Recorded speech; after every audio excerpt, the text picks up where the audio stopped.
comes the money. Here we go, money talk. Here comes the money. Money, money, money. Dollar, dollar, dollar, dollar. Então, pessoas, vamos organizar mais um macro eixo de discussão, dessa vez focado em economia.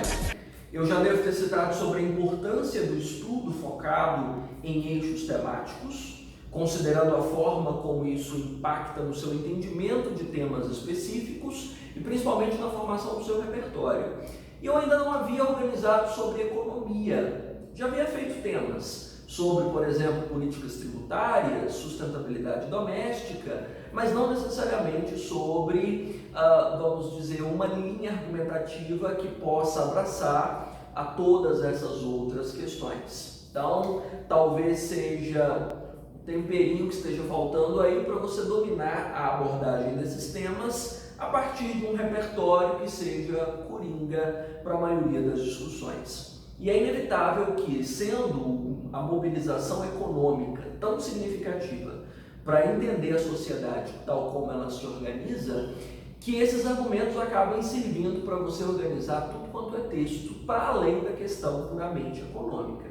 Afinal, a economia não são só números, ou finanças, ou políticas monetárias, né? Vai muito além disso. Diz respeito à forma como nós nos organizamos em sociedade, como nós fazemos escolhas, como a forma de construir, talvez, a nossa matriz de sociedade. Então, importa. Então, é útil. Então, você vai aproveitar para muita coisa, né? Vamos lá, então. Eu acredito que, quando se trata da dinâmica econômica, a matriz mais lembrada, principalmente por ser considerada um dos maiores tripés da sociologia, seja a matriz marxista. Calma aí, eu não vou falar de socialismo, mas inevitavelmente eu vou falar de capitalismo. Afinal de contas, Marx foi um dos maiores críticos do capitalismo que nós conhecemos dentro da formação sociológica, e ele foi um dos maiores entusiastas da importância da economia na formação de uma sociedade. Segundo Marx, a economia é o maior motor em uma sociedade para a produção de mudanças. Ou seja, é a partir da movimentação econômica e das relações das pessoas com a dinâmica econômica que nós podemos transformar uma sociedade, para o bem ou para o mal. Mas é inevitável que ela se transforme. Não é à toa que praticamente todas as nossas relações pós-industrialização estejam de alguma forma pautadas pelos laços econômicos. Até Durkheim, inclusive, fala bastante da relevância desses laços econômicos na nossa sociedade, quando ele fala sobre solidariedade orgânica, não é mesmo? Afinal de contas, uma solidariedade orgânica em sociedade significa que a dinâmica econômica se torna mais importante do que a dinâmica afetiva, moral, né? Já que praticamente todas as nossas relações hoje são filtradas pela dinâmica do capital. E veja que a economia, de fato, trouxe mudanças importantes e positivas para nós. Veja o mega monstro acesso que nós temos à tecnologia e o que a tecnologia tem feito pelo homem contemporâneo. Não só em termos de desenvolvimento industrial, não só em termos do desenvolvimento do capital, mas em termos de comunicação, de produção de conhecimento, ou mesmo de promoção da qualidade de vida, se você pensar na tecnologia, no sistema de saúde. Pense o que a economia fez pela indústria e o que a indústria fez pelos espaços urbanos, criando uma dimensão de bem-estar social progressivo, já que pelo espaço urbano nós temos acesso aos recursos básicos para a vida, como saúde, educação, segurança, trabalho, né? Então são transformações inerentemente positivas, que podem ser entendidas como positivas ou como negativas, se nós considerarmos que nem todas as pessoas, isso ainda dentro da teoria marxista, têm acesso a essa tecnologia, a essa indústria ou a esse bem-estar promovido pela economia. já que boa parte do desenvolvimento tecnológico e industrial fica restrito às classes mais privilegiadas, aos donos dos meios de produção, a essa burguesia, enquanto o proletariado, nem sempre muito preparado para lidar com essa economia, acaba sendo explorado, né? Se eu considerar que a mão de obra nem sempre é remunerada adequadamente, de acordo com o que produz, se nós considerarmos que o repasse de capital não é igualitário, já que essa burguesia é caracterizada principalmente pela concentração de renda, já que ela detém boa parte desses avanços econômicos, então pode ser, por um lado, extremamente positiva, pode ser, por outro lado, extremamente negativa, se eu separo as pessoas dos meios de produção e do desenvolvimento magnífico dessa economia.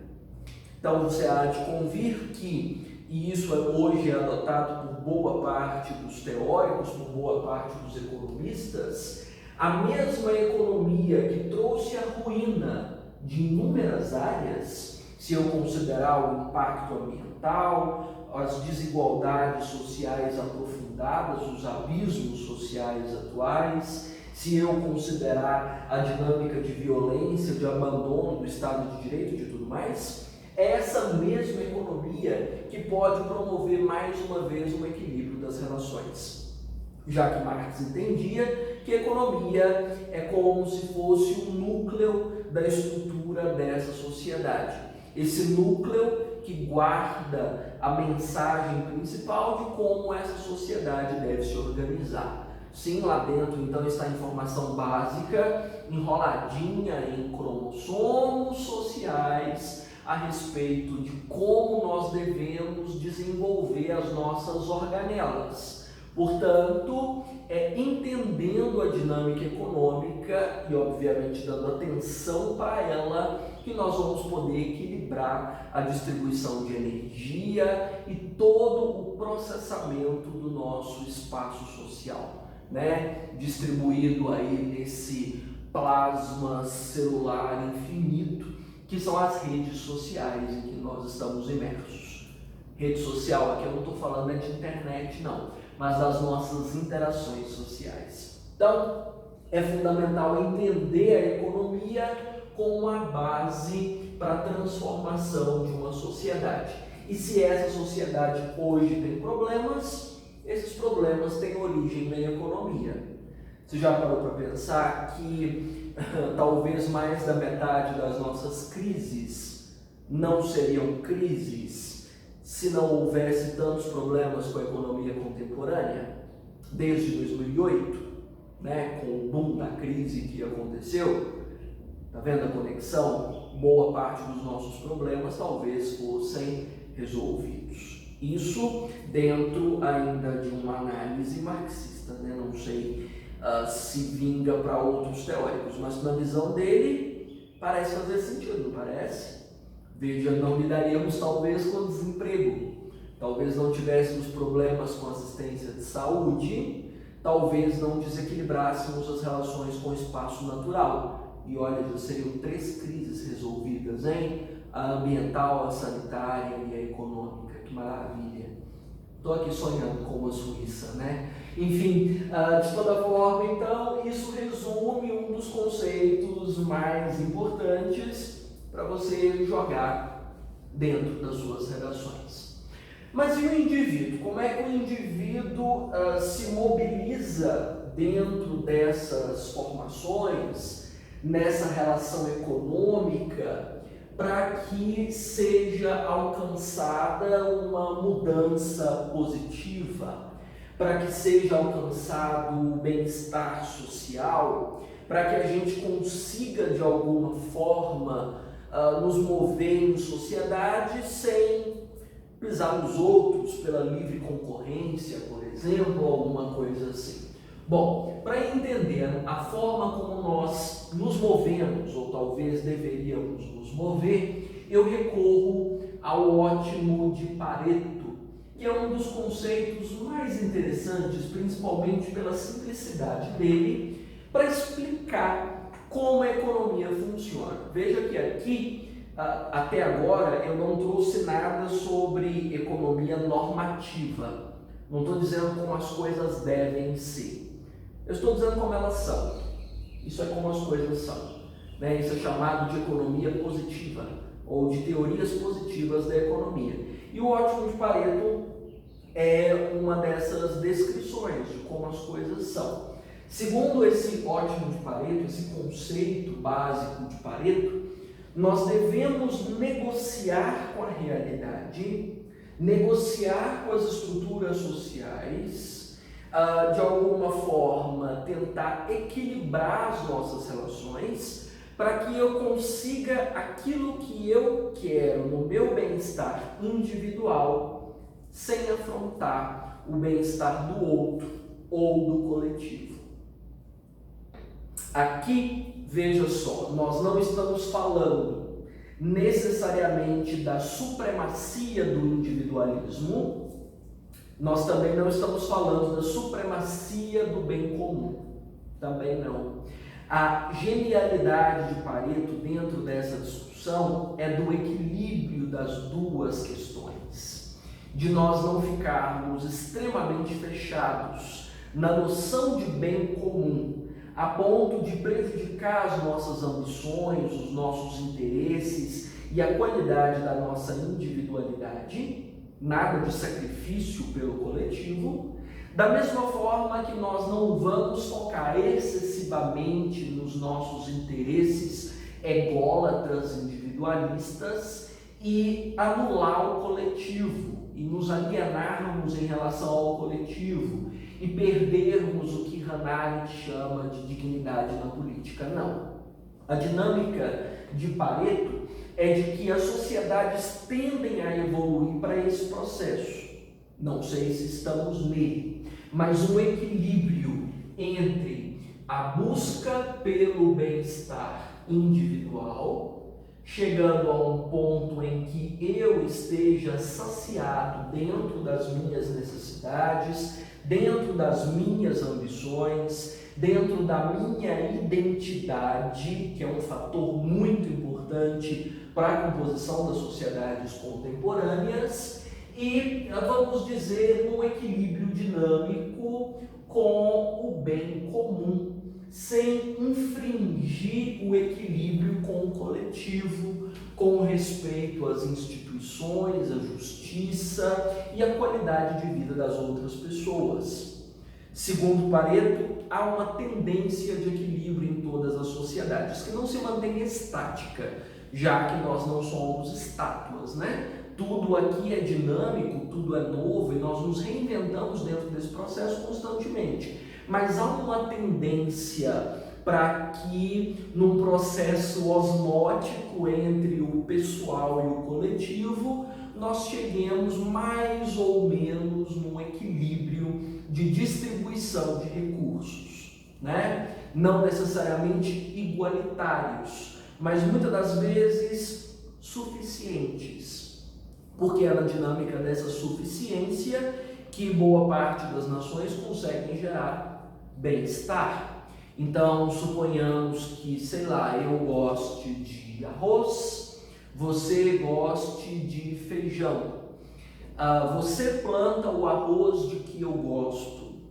No entanto, para que eu fique satisfeito, para que eu me equilibre nas minhas relações individuais, eu não preciso necessariamente de todo o arroz que você produz para que eu esteja bem. Eu só preciso do arroz suficiente para compensar as minhas demandas individuais. Você ainda fica com o arroz que você produz, né? Você ainda pode vender esse arroz para outras pessoas que precisem dele, e eu tenho o mínimo aqui que eu possa gerar, vamos dizer, o meu equilíbrio nas relações sociais. Isso vai contra as noções de ambições desmedidas de uma relação social e, segundo Pareto, é uma tendência para toda a dinâmica social. Eu não sei se você consegue perceber nisso aqui um pouco de uma dinâmica da química, de lei de ponderação de massas ou lei de Le Chatelier. Você provavelmente já estudou isso aí nas suas aulas de química.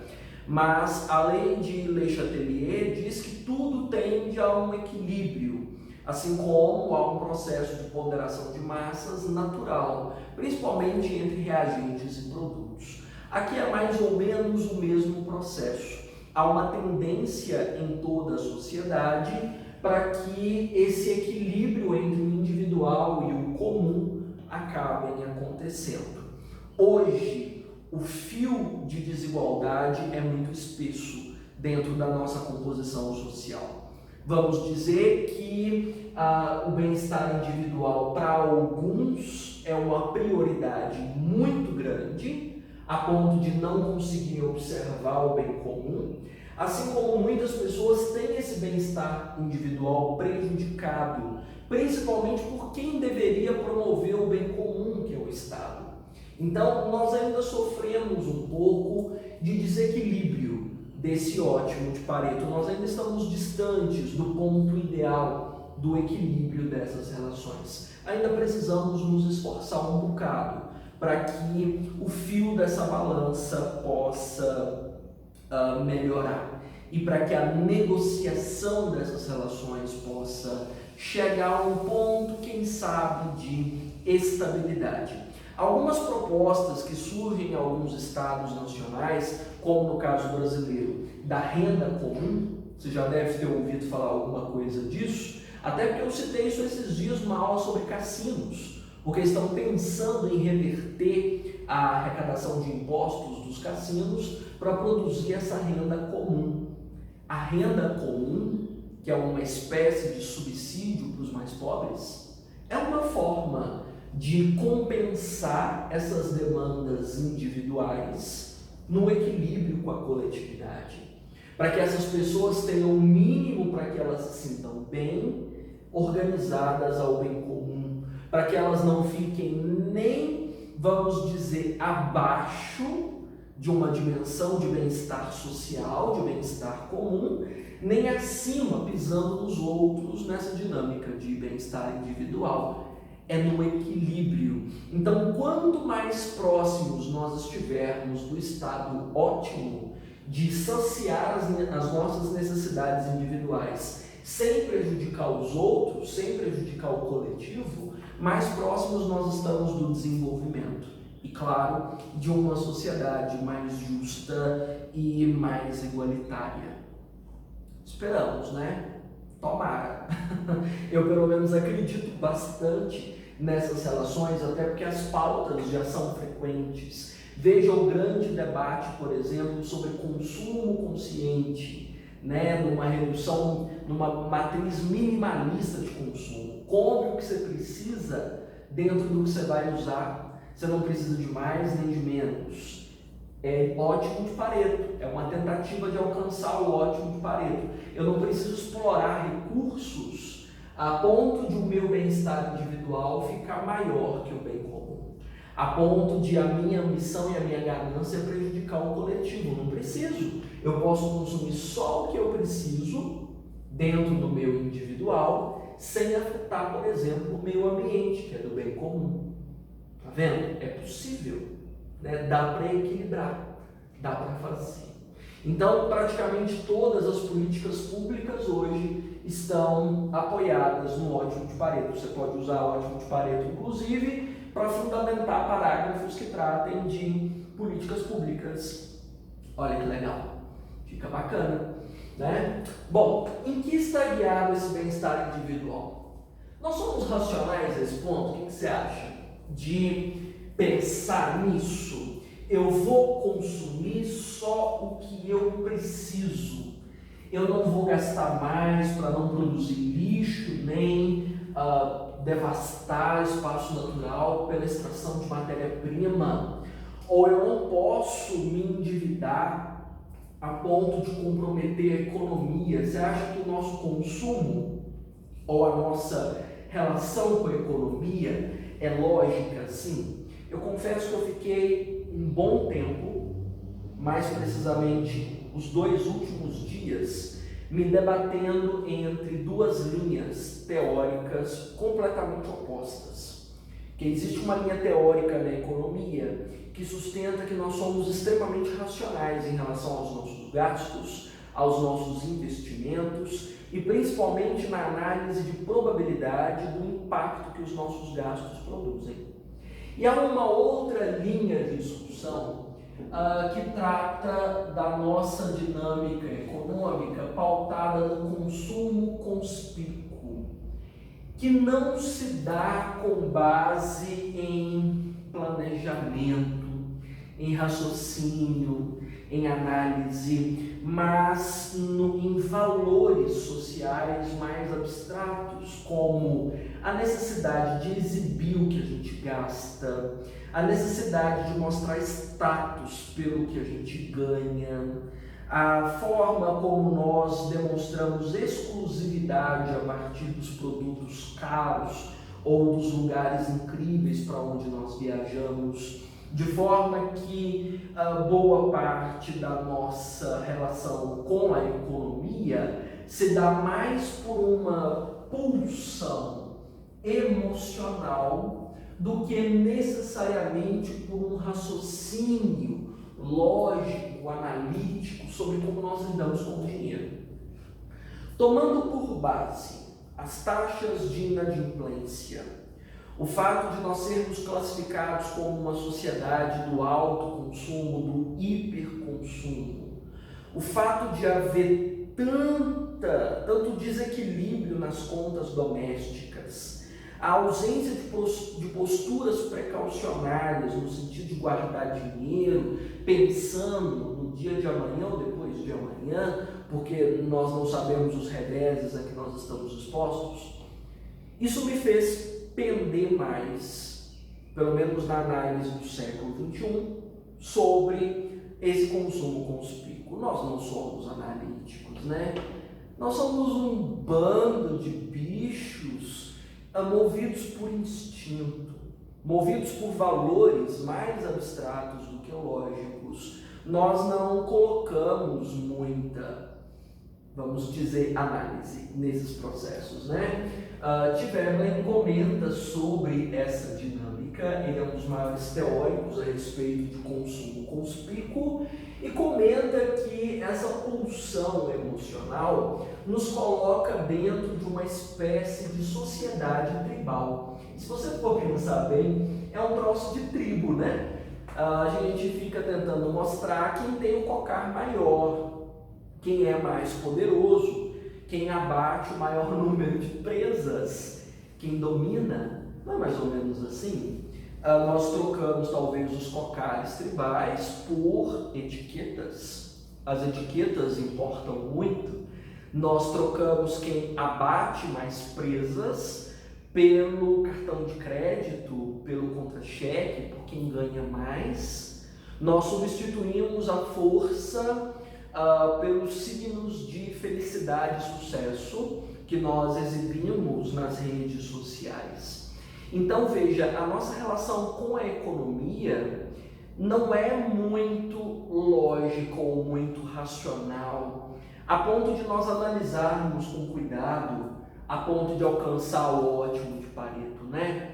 De, sei lá, não devo fazer isso, fazer tal conta, tal dívida, comprar tal coisa, porque eu prejudico o bem comum. Raramente essa análise vem, até porque essa análise cuidadosa sobre os impactos não faz parte da nossa cultura. Associando essa visão do Veblen com o Polanyi, essa sociedade tribal inevitavelmente coloca toda a dinâmica de economia, tudo que se pensa sobre economia, dentro de um macrocosmo de cultura. Ao contrário do que, inclusive, eu já citei algumas vezes, Antônio Gramsci diz, a cultura determina as nossas relações econômicas e a nossa relação com o dinheiro. Ou seja, é o que é importante dentro dessa sociedade. É o que é valor dentro dessa dinâmica de sociedade é o que nos faz gastar mais dinheiro ou não. Se você gasta com comida, com bebida, com tecnologia, com viagens, com roupas, com plásticas, e isso, inevitavelmente, torna as nossas relações econômicas mais imprevisíveis, porque até o século XX, a maior parte dos economistas se esforçaram por prever a evolução da economia, sabe? Por analisar. Então, até aqui a gente pode investir, porque a sociedade vai se comportar de tal forma, e aplicando essa fórmula, esse modelo econômico, nós conseguimos uma margem de lucratividade de tantos por cento. E daqui para frente nós podemos fazer uma projeção de novos investimentos em uma década para alcançarmos aqui uma margem de lucro de 300%.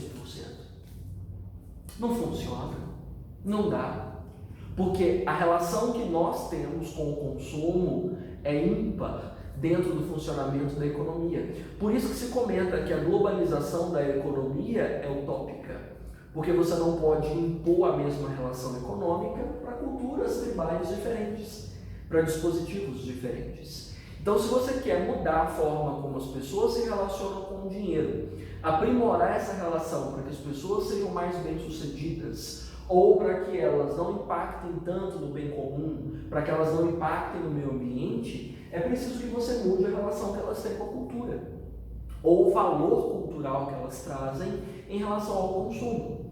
Se você for analisar, inclusive, do ponto de vista histórico, quase tudo que nós temos hoje em termos de consumo é uma herança colonial, né? A nossa relação com o mercado de luxo, a nossa exploração de espaço natural, né? Da mesma forma, a necessidade de mostrar um status, já que nós sempre fomos colônia, e mostrar algum tipo de distinção na colônia era uma forma de nos aproximar do mundo europeu, das metrópoles. Então, nós somos, na verdade, movidos por essa cultura, inevitavelmente movidos por descontrole. Boa parte é descontrole. Então, para alcançar o ótimo de Pareto, nós teremos que sair um pouco do emocional e entrar um pouco no lógico, né? Porque eu pensar essas coisas assim, a gente precisa pôr o cérebro para funcionar, não só agir por essa intuição moral que é a base do nosso comportamento, né? Bom, esse comportamento na sociedade contemporânea, ou em boa parte das sociedades contemporâneas, tem sido influenciado por um evento histórico e por um modelo de sociedade que não nasceu aqui, mas que tem uma influência absurda sobre quem nós somos, mesmo que não seja de prevalência brasileira. Eu estou me referindo à ética protestante, que é inclusive uma parte considerável dessa dinâmica cultural. Eu estou dizendo que nós não temos aqui o nascimento desse processo, porque o Brasil teve uma influência mais católica do que protestante, e inclusive no processo de colonização, as missões que vieram para cá não eram da reforma, as missões eram da contra-reforma, ou seja, queriam fazer esse país católico, não protestante, mas os valores protestantes nos influenciaram demais, principalmente na dinâmica econômica. Hoje, uma parte considerável da nossa cultura em relação à economia tem influência dessa ética protestante. Quem fala da ética protestante, um dos maiores, é o segundo pilar da sociologia contemporânea, o Sr. Max Weber. E Weber comenta de dois traços, que são fatores fundamentais no código moral contemporâneo. É o trabalho, eu nem preciso falar da importância do trabalho nas nossas relações sociais, e a frugalidade, que é a parcimônia, a economia, a moderação, né? Mas a gente não é moderado hoje, a gente gasta mais do que pode, a gente acumula coisas, mas não sem culpa, mas não sem punição dos outros, mas não sem olhar torto de quem convive com você e acha que você está se excedendo. Para nós, excesso é pecado, né? Igual a, sei lá, gula, né? Então, nós ainda temos essa vulgaridade como base, mesmo que a gente desrespeite. E por isso, inclusive, você se sente culpado quando gasta muito. Você sente um peso na consciência quando você passa do necessário. Até na dinâmica do próprio descanso, porque o descanso era considerado luxo, excesso. E você sente um peso quando você descansa. Você sente o peso na consciência de você poderia estar sendo produtivo, né? Até porque na ética protestante, que foi bastante discutida por Weber, estudada por Weber, trabalho sempre foi sinônimo de salvação. Era coisa dos eleitos, sabe? Daqueles que teriam o reino dos céus. Então era preciso trabalho. E trabalho era a essência da vocação humana. E isso é uma mudança muito abrupta em relação à ética católica, porque no catolicismo as vocações têm mais a ver com a carreira sacerdotal, com o envolvimento com a caridade, né? Com doar-se aos desígnios de Deus. Na visão protestante, não. O trabalho pode ser uma vocação humana. A vocação do homem não necessariamente precisa envolver a vida sacerdotal. Não é à toa que, por exemplo, os pastores, dentro da designação protestante, não dedicam a vida só ao sacerdócio. Eles também têm uma vida em família e eles estão envolvidos com a dinâmica de trabalho, né? Então, é uma formação que influencia até hoje. Se você pensar, por exemplo, no que Byung-Chul discute, né, sobre a sociedade do alto desempenho, ora, uma sociedade do alto desempenho é a que coloca o trabalho como essência da vida. Hoje, nós estamos sendo chamados de geração burnout, a geração do esgotamento. E o esgotamento por causa de quê, minha senhora? Trabalho, porque a gente trabalha mais do que precisa. E intuitivamente nós entendemos que o trabalho nos salva. O trabalho nos salva da miséria, o trabalho nos salva da tristeza, o trabalho nos salva da solidão, né? O trabalho nos salva de inúmeros medos que nós acumulamos ao longo do tempo. O trabalho nos salva de nós mesmos. E aí nós nos empurramos cada vez mais num processo de suicídio consciente, não é? Sem perceber que isso nos destrói enquanto indivíduos, tanto a saúde física quanto mental. Aí você sabe já do histórico para a depressão, para a ansiedade e para o próprio esgotamento. A raiz de tudo isso, do burnout, do alto desempenho, estão aqui na ética protestante, que é a base dessa sociedade. E veja que o negócio nem é riqueza. Você pode perceber que o trabalho que você desempenha nem sempre é o que vai gerar mais lucro. Nós temos necessidade da ocupação. Se você já chegou à vida adulta, você entende o que eu estou dizendo. O negócio não é necessariamente ficar rico, o negócio é estar ocupado. Essa é a dinâmica do trabalho contemporâneo. Até porque se nós fôssemos um pouquinho mais espertos, nós trabalharíamos menos e planejaríamos mais a carreira. E com mais planejamento nós ganharíamos mais dinheiro, com certeza. Quanto menos você trabalha, mais dinheiro você ganha. Então a preocupação não é com o capital em si, é com a ocupação, como esse sinônimo de salvação. A salvação hoje tem outros nomes, além do reino de Deus, mas ainda é a salvação, né? E nós trouxemos isso com toda a intensidade para a organização das sociedades contemporâneas, né? Infelizmente, no entanto, não são todas as pessoas que têm possibilidade de entrar nesse circuito do trabalho. Se fosse assim, nós não teríamos pobreza, nós não teríamos grande taxa de miséria, ora, nós não teríamos desemprego. Então, vamos dizer que uma das falhas da organização dessas relações, tanto de consumo, como eu vinha dizendo sobre consumo conspícuo, ou da dinâmica do trabalho, é um imenso abismo de pobreza que acaba deixando, vamos dizer, boa parte das teorias econômicas no chão. Afinal de contas, nesses modelos de sociedade, de circulação de capital, de relação com o trabalho, muita gente fica de fora, não fica? O acesso não é pleno, nem todo mundo pode participar. Vamos dizer que inúmeras pessoas não desenvolvem ou não têm acesso ao que possa ajudá-las a desenvolver capacidade de brigar pelo capital, capacidade de conseguir trabalho, de participar desse movimento, né? Assim como boa parte das pessoas não tem domínio do funcionamento dessas estruturas, de como entrar nessa roda viva das organizações econômicas e prosperar com isso, porque nessa roda, parafraseando aqui um pouquinho de Chico Buarque, a maioria de nós é esmagado, não necessariamente dono dela, né? Afinal de contas, o proletariado, como dizia Marx, nem sempre é o mais beneficiado. Então, meu senhor, pobreza não é falta de acesso a bens e serviços. Pobreza não é a quantidade de dinheiro que você tem na conta.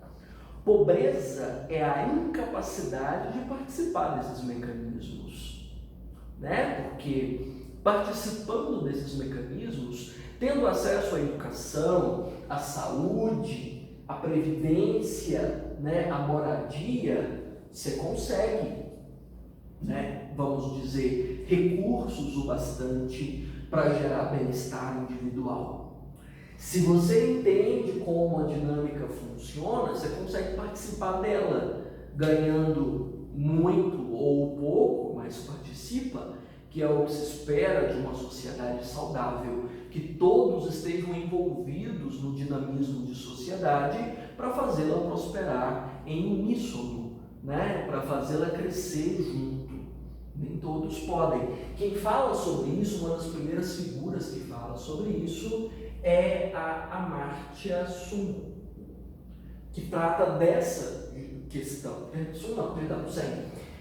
trata justamente dessa nova visão sobre pobreza, porque até o século XIX, mais ou menos, 19, 20, a visão sobre pobreza envolvia bens, coisas, ouro, dinheiro no banco. E pobreza não é isso, né? Como eu já citei várias vezes, inclusive do Chico de Oliveira, inúmeras pessoas são privadas das ferramentas de sobrevivência para conseguir se mover nessa sociedade. Essas ferramentas de sobrevivência é isso que a Amartya Sen chama de capacidades e funcionamentos, de entender como o sistema funciona e de ter conhecimento para poder lidar com isso, estrutura física, psicológica e intelectual para lidar com esse modelo. A real pobreza é quando inúmeros indivíduos não são, vamos dizer, capacitados com isso. Talvez seja a maior falha. E aí é que você entende, quando a gente chega na concepção de pobreza, nas desigualdades sociais e nas falhas do modelo econômico, que o livre mercado não é a única resposta. O livre mercado, lá atrás, discutido por Walras, não é a única resposta para nós entendermos como a economia funciona. O Estado tem muita importância, né? Talvez o Estado seja o componente mais importante da situação econômica de um país ou de uma sociedade. Ele é, vamos dizer, a mola propulsora do desenvolvimento econômico. Aí eu convoco o pai, o dono, o rei, o deus da economia, John Maynard Keynes, que é considerado uma das maiores referências para esse entendimento do que eu vivo citando, aula sim, aula também, de welfare state, ou seja, da noção de um estado de bem-estar social, do entendimento de que a economia pode até se dar muito bem pelo livre mercado, mas ela não salva as pessoas. A economia pode até gerar mudança, mas ela não poupa as vítimas da crise.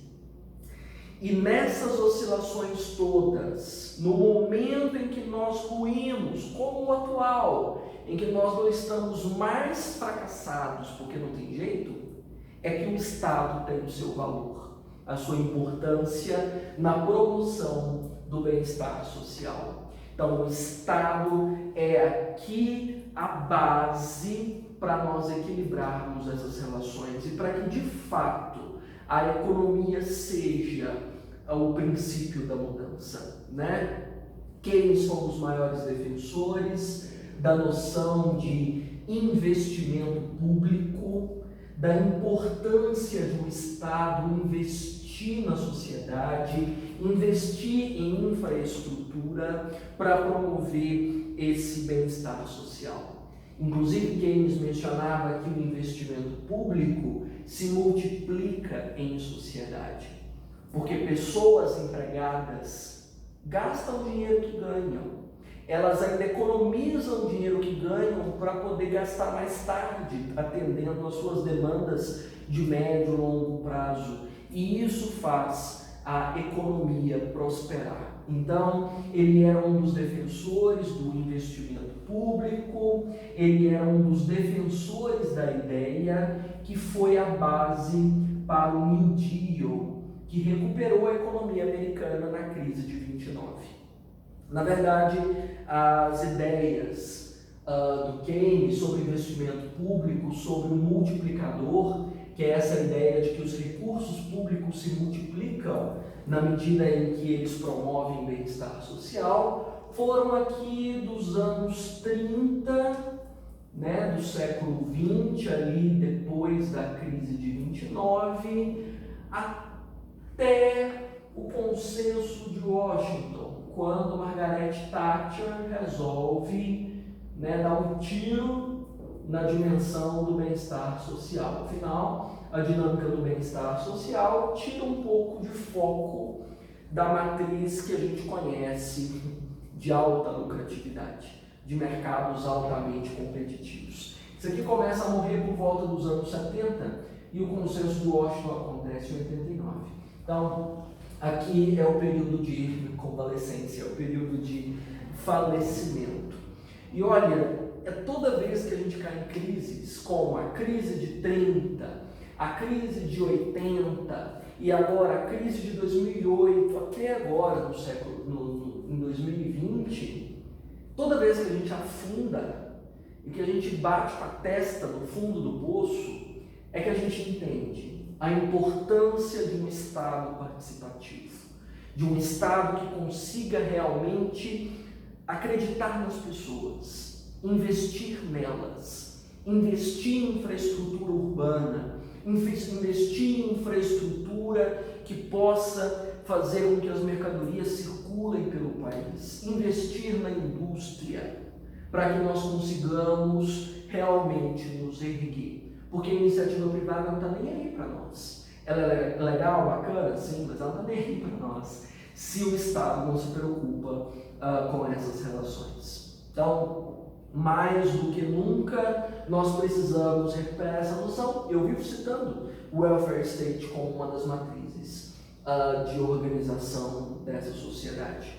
Talvez, só talvez, esse é um palpite que eu vivo dizendo, né? Essa crise atual, que começa em 2008 e se arrasta até agora, tenha durado tanto tempo e esteja sacrificando tantas vidas, principalmente porque nós não estamos encontrando, sabe, esses estados fortes, capazes de investir, de multiplicar o que a gente mesmo coloca nos cofres públicos, de fazer o dinheiro circular. Porque enquanto milhares de pessoas estão à míngua, né? Os cofres públicos estão recheados. O Brasil, por exemplo, não é um país pobre. Nós temos muito dinheiro em reserva e esse dinheiro não precisaria estar parado, podia estar sendo investido em obras públicas, né? Principalmente em obras rodoviárias que envolvem escoamento de produção no Brasil, ou em obras que envolvam matrizes de energia tão significativas para o desenvolvimento industrial. Não necessariamente só as políticas assistenciais de distribuir um auxílio para que as pessoas não morram de fome. Isso não é suficiente para tirar um país da crise. Cadê o investimento? Nós já somos adeptos há alguns anos de uma das ideias que nasceu de Keynes, a ideia do desenvolvimentismo, que é basicamente a mesma noção. Desenvolvimentismo.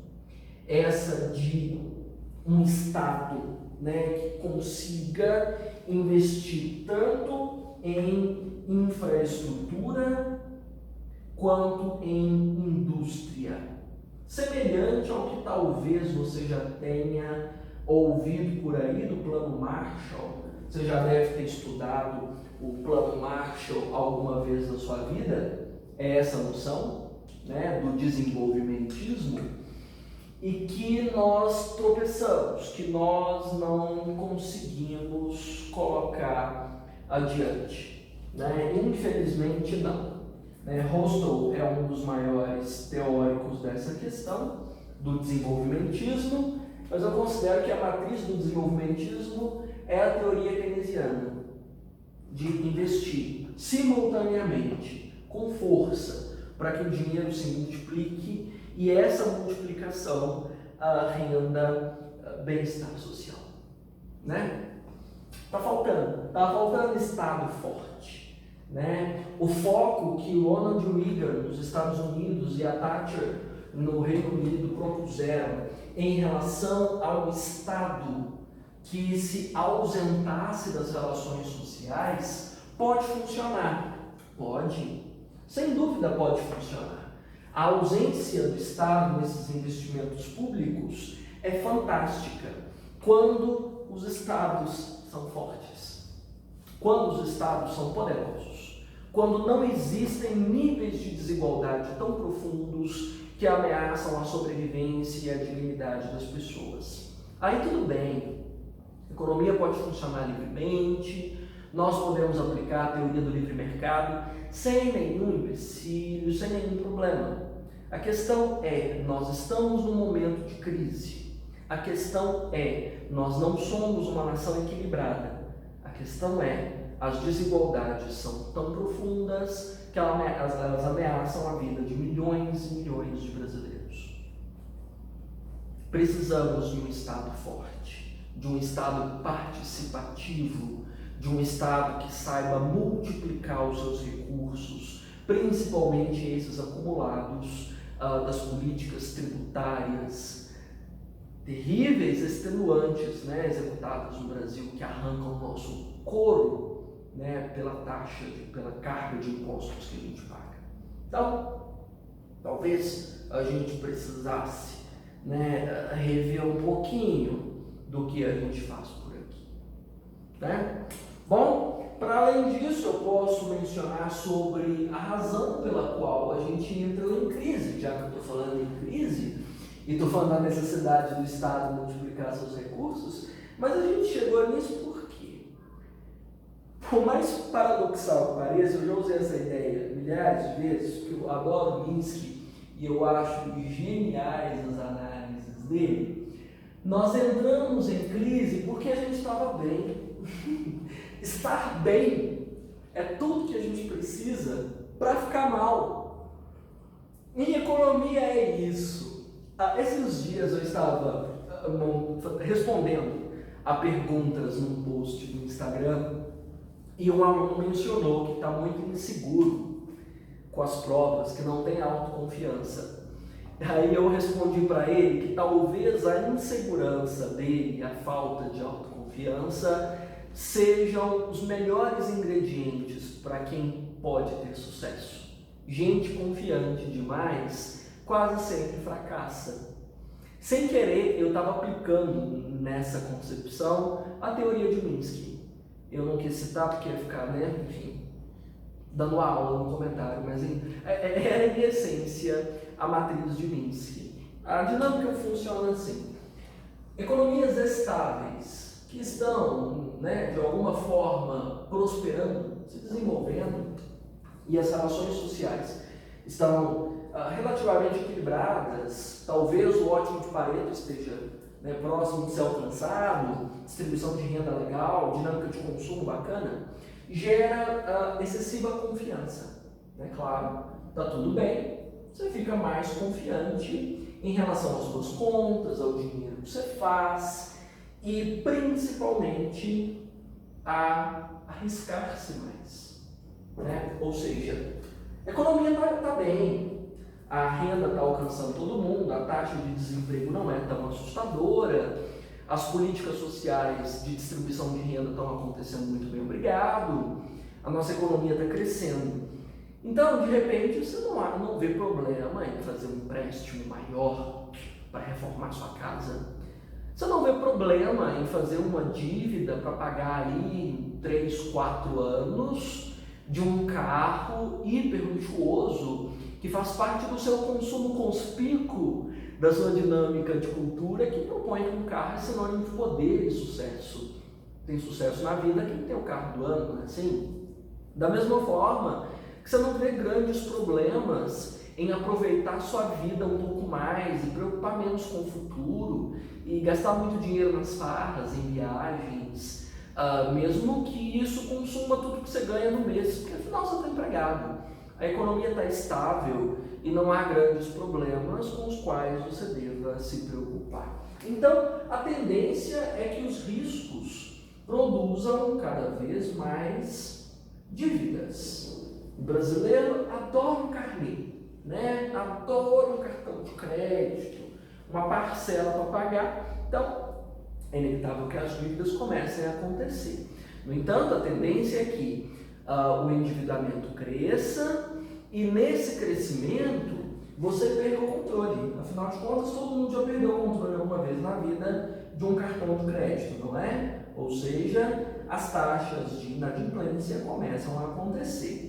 Da conta vencida que você não deu conta de pagar, porque afinal de contas a sua gula não permitiu que você desse conta, né? Você gastou mais do que tinha, mais do que ganhava, ou talvez tenha surgido alguma emergência na sua vida, você precisou gastar mais dinheiro e aí o dinheiro mingou. Quando o dinheiro mingua, quando as dívidas são muitas, quando muitos empréstimos são feitos e não são pagos, a tendência é que o consumo vá diminuindo.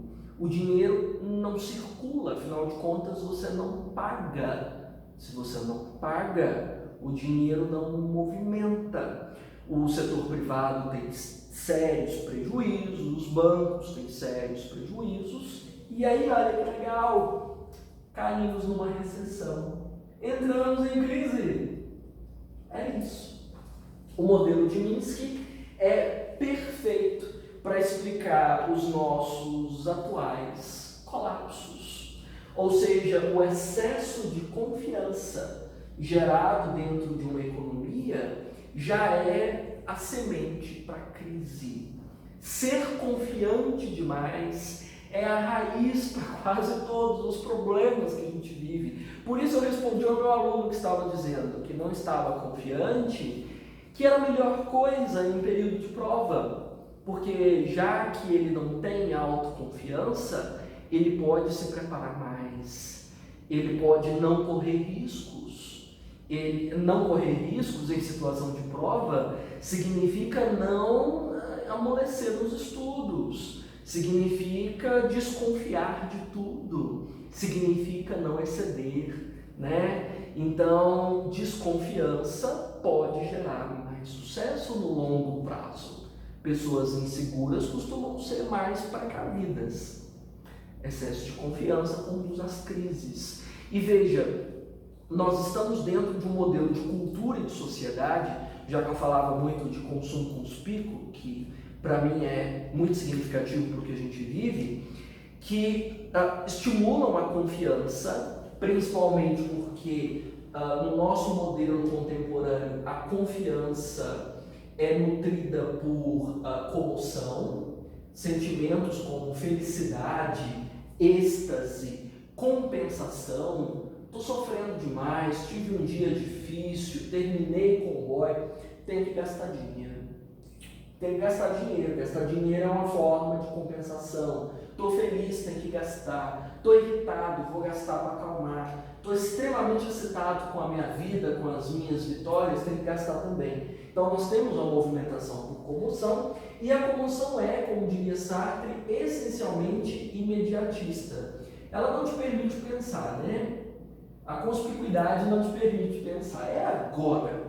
Estou no shopping, gostei, quero. Foi. Confiança. E você sabe que a publicidade nos constrói assim, né? Comovidos e imediatistas. Nós estamos numa sociedade que nos constrói assim, não é? Então, nós somos extremamente otimistas a partir de tudo isso. É um otimismo patológico, extremamente patológico. Nós estamos no auge de uma crise sanitária, há mais de uma década, numa crise econômica, com uma crise sem precedentes do modelo democrático, de uma das crises mais profundas da estrutura ambiental. E as pessoas estão dizendo, vai dar certo, confia que vai. Não vai dar certo, vai fracassar feio. E quanto mais você acredita que vai dar certo, mais quebrada a sua cara vai ficar no chão. Porque quanto mais você acredita que vai dar certo, menos você se precaver em relação ao colapso que pode surgir adiante. Em plena crise sanitária, as pessoas estão nos bares, nas boates, nas praias, porque acreditam em quê? Em quê? Conta comigo. Vai dar certo. Tem que viver o hoje, porque eu não aguento mais. Crise. Segunda onda de pandemia, está chegando. Pode esperar. Vai dar certo? Não, não vai dar certo. Já são mais de 10 anos de recessão. Vai melhorar? Não, não vai melhorar. Enquanto nós não assumirmos o equilíbrio das nossas relações econômicas para nos aproximarmos talvez do ótimo de Pareto. Do contrário, nada. Enquanto nós continuarmos comovidos assim. Então o excesso de confiança, o excesso de otimismo, de comoção, de imediatismo, segundo a visão do Minsky, e claro, eu acredito que não tenha como refutar isso, são a essência de todo o colapso econômico que nós vivemos hoje. Então, pensar não vai dar certo, eu tenho que me precaver, o que eu posso fazer para me precaver é a essência do sucesso. Né? É a visão do Antônio Gramsci, que eu já repeti diversas, inúmeras vezes, que é preciso ser pessimista na análise, para que nós consigamos ser otimistas na hora de agir. Então é encarar os fatos, o tamanho do monstro, do jeito que existe, é feio, é horrendo, vai nos massacrar. E agora? Vamos agir. O que a gente pode fazer? Que estratégia a gente pode bolar? Né? Não, o Brasil não vive assim. O Brasil vive na dinâmica do segura na mão de Deus e vai. Né? Nós não conseguimos entender que não vai. Que vai dar ruim, que vai ficar feio, que vamos fracassar rude. Não, não tem essa leitura. Então, em função disso, nós mergulhamos em crises cada vez mais profundas e cada vez mais longevas, como essa última que nós estamos vivendo. Não há um Estado que nos acuda, né, que possa implantar uma dinâmica de investimento que nos tire do buraco, que invista na indústria ou em infraestrutura, em ciência, que possa, de fato, nos trazer algum alívio em termos de bem-estar. Cadê? Não está tendo, né? Da mesma forma que não há uma postura social que possa caminhar para esse equilíbrio.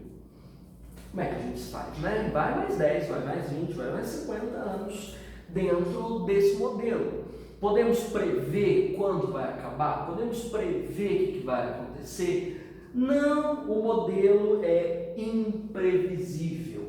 E essa imprevisibilidade é o que corre nas veias do modelo econômico. O Kirman fala muito disso, baseado na teoria do caos, que eu tenho paixão, que eu acho uma das matrizes mais inteligentes que já houve até hoje sobre o que o mundo é, um caos. Né? O Edward Lorenz é um dos maiores teóricos da teoria do caos, e a ideia foi simples. Lorenz analisou essa realidade a partir de fenômenos meteorológicos. Um fenômeno minúsculo de uma mudança na direção dos ventos numa determinada região do globo pode gerar transtornos climáticos inimagináveis em partes nunca antes imaginadas. Ou seja, a teoria do caos está apoiada no circuito de imprevisibilidade dos fenômenos, até então, na visão do Lorenz, aplicada a aspectos climáticos, ambientais. Da mesma forma que essa imprevisibilidade está apoiada na imensa complexidade dos fenômenos e das inúmeras variáveis, chamadas na teoria do caos de fractais, que podem influenciar no fenômeno. Ou seja, num fenômeno climático, na visão do Lorenz, você não tem ali só x e y como variáveis. Você tem incontáveis variáveis que produzem ou não o fenômeno. E o Kirman foi o primeiro a observar que a mesma coisa que acontece para questões ambientais se aplica à economia.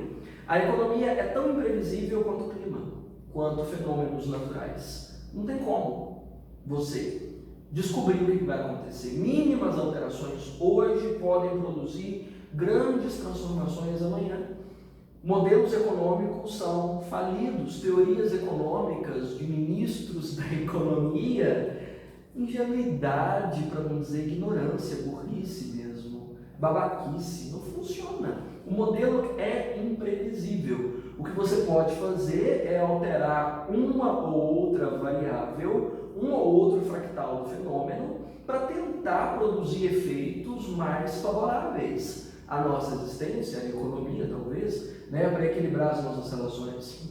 Mas saber, minha senhora, você não vai saber, não tem como saber, não tem como prever, não tem como aplicar um modelo econômico para dizer amanhã, o ano que vem a gente vai sair da crise, ou daqui 20 anos nós vamos sair. Dá para você mexer nos fractais, dá para você fazer alterações no modelo, mas não necessariamente prever. Uma dessas alterações precisa ser a nossa ingênua confiança. Outra alteração precisa ser um estado forte, sério, né? Uma dinâmica mais racional na economia e menos conspícua. Funciona, pode funcionar, né? Então eu espero que com essas teorias, para ser assim o início, e olha que esse início, eu já falei demais, possa te dar suporte para analisar boa parte das questões econômicas pelas quais nós passamos, né, os perrengues que a gente está vivendo, para que quem sabe, a gente não morra de fome e possamos criar uma sociedade mais próspera, com claro, dignidade para todos, quem sabe.